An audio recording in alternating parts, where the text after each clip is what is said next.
Another presentation trend that you're starting to see, not here, but I spoke yesterday at an academic university that had the 16 by 9 aspect ratio. Every new computer for sale on the market today, Mac or PC, is coming out in a widescreen 16 by 9 aspect ratio. The human eye is laid out in our heads left and right, and it just naturally gravitates toward this widescreen format. Studies show that people remember presentations more effectively when they're presented in widescreen, and yet we have to make that choice when creating a PowerPoint or a new presentation to decide whether to go into a more square 4 by 3 or 16 by 9 aspect ratio. So the next time you have to create a presentation, consider going wide. 16 by 9 or 16 by 10 is the aspect ratio. And most PowerPoint presentations will ask you that question. How do you want it? In a quick setup in PowerPoint, you have the option. This is where you do it. In PowerPoint on the PC, you have it screen size saved for the 16 by 9 or 16 by 10. It's just set up under page setup on PowerPoint or PC. PowerPoint or Mac, rather. Another trend that you're going to start seeing, smartphone presentations. People are wanting their presentations to be shown easily and quickly over the web, and therefore people are using the web more than ever on their smartphones. So let's create this PowerPoint presentation and put it out there for people to see, and you can hold it in the palm of your hand to inspire, motivate, and dazzle. It's incredible stuff. Darker days. The darker days are over. A few years ago, people were using darker backgrounds with lighter text. It gave a feeling of conservatism, of quality. But the main thing is that a lot of the projectors that were out a few years ago, these were the better high-end projectors that could project this image a lot better. Darker backgrounds, lighter text. And so what people are starting to do now, they're saying that technology has improved to the point where we want lighter backgrounds, bright and bold. As people are becoming more relaxed and less uptight with their fashion, we're adapting to a lighter background, and we're able to open up windows. You're not starting to see as many dark conference rooms as much. People are writing while they're presenting, and so lighter backgrounds are the in thing these days. Point number 9, I can't say this enough, budget your time and allow enough time for output and practice. Get up there, maybe even stopping 30 minutes ahead of time can really enhance your presentations. Don't forget the time required for printouts, output, and email as well. So plan this into your budgeting of time. We like to work on slides using a formula for management of our time, and this is how we price things. I encourage you to adopt something like this as well. We have 3 different levels of slide design. Actually, we've got 5 different levels, but for ease of simplicity, we talk about different levels of slide design. Basic slide design, standard slides where you're creating something that may just have a few graphics in there, a few bullet points. Estimate 15 minutes per slide. 45 minutes for enhanced design with more graphics and more information.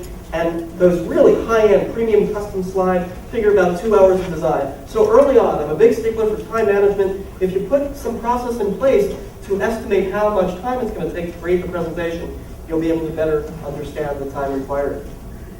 Here's Willie Jolly. He is a world-class motivational speaker and singer.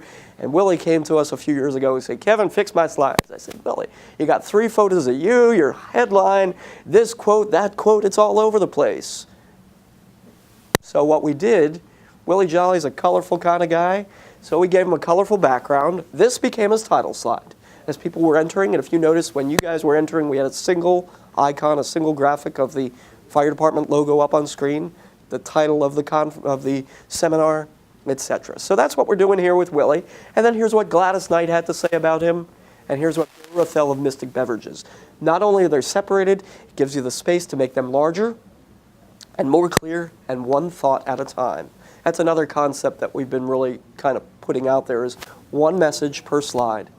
One message per slide. People remember information not in segments or long lists of information, but rather in groupings.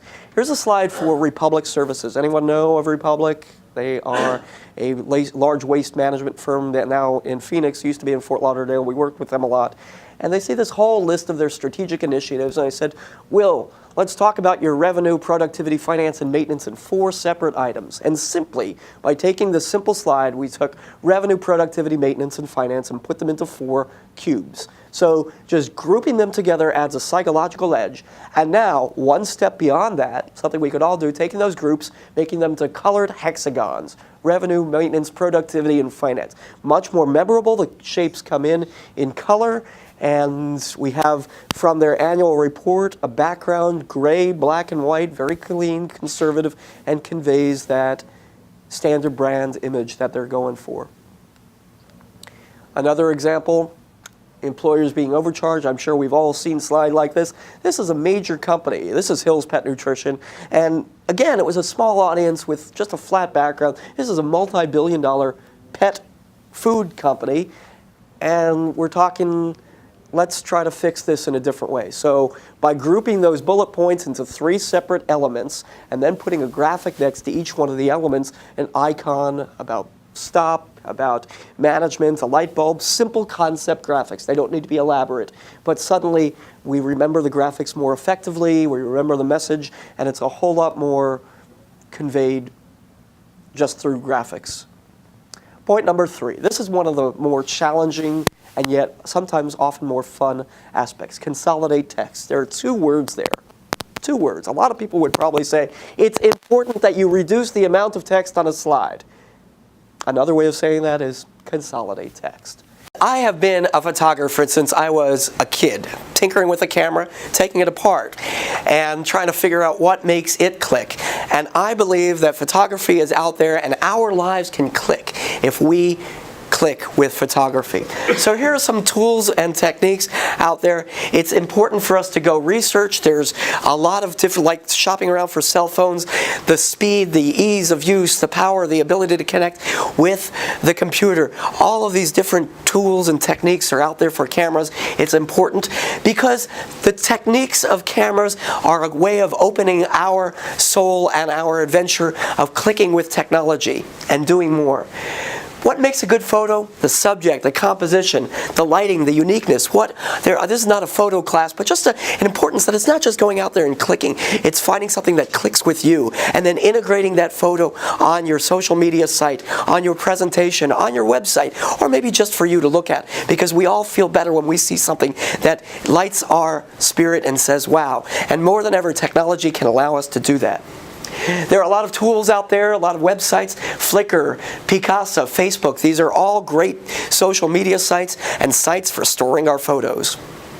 So it's important that we look at our presentation to share the presentation with passion and commitment. That what we're doing out there, so many people will get out there and just say, this was our business plan. But I'm sure Cherie and you guys can say that the personality that you reflect, this has nothing even to do with a PowerPoint presentation. This is all about how do you come across when you're speaking. You got to be enthused, you got to be focused, you got to be energetic about it, because that's reflecting your enthusiasm. That goes a long way in terms of showing your potential investor that you're pretty serious about this program. We've seen so many people that just get out there and just talk, this is the money we're going to be looking to raise. I mean, it really is so important that we get out there. And so many people just read their slides. So many people read the slides, exactly. It's also important when you're talking about a presentation that you're able to scale it for something that could be as long as 30 minutes or longer, something down to 3 minutes. You got to tell me what your elevator pitch is. Presentation with or without slides, or what is that 30-second elevator pitch? Who are you? What do you do? What are you looking for? Where's it going, right? Yes, no, maybe? Okay. Hope he's right. Something like that. So it really comes down, the presentation comes down to the bottom line. What are you looking for? What's the time and money that's involved with the company and the time and money in creating the presentation, and the value that it's going to provide the viewer or the potential investor and the return on investment. And of course, you've got to be out there looking good. That's what this whole talk is fundamentally about. Not just the presentation looking good, but you as a speaker, as a business owner, as an executive looking for money. You're out there putting your best foot forward. So that's why it's so important to show it, to show what you're about, to show where you're going, And it's not just putting words up on screen.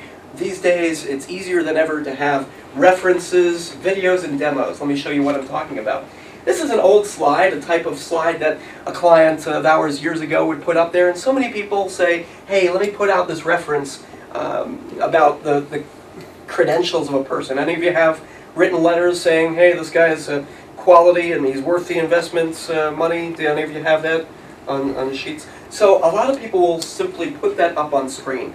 And what I'm saying here is, gosh, if somebody's emailed that to you or given it to you better on their letterhead, why not take that actual letterhead, that letter, and pull out a portion of it? The key words here. This is simply a black screen, nothing even on a template. It's simply a letter from a company. This is actually for a construction company, but a portion of the letter pulled out. Some of this is done in Photoshop. More and more we can use PowerPoint to do a lot of this type of function.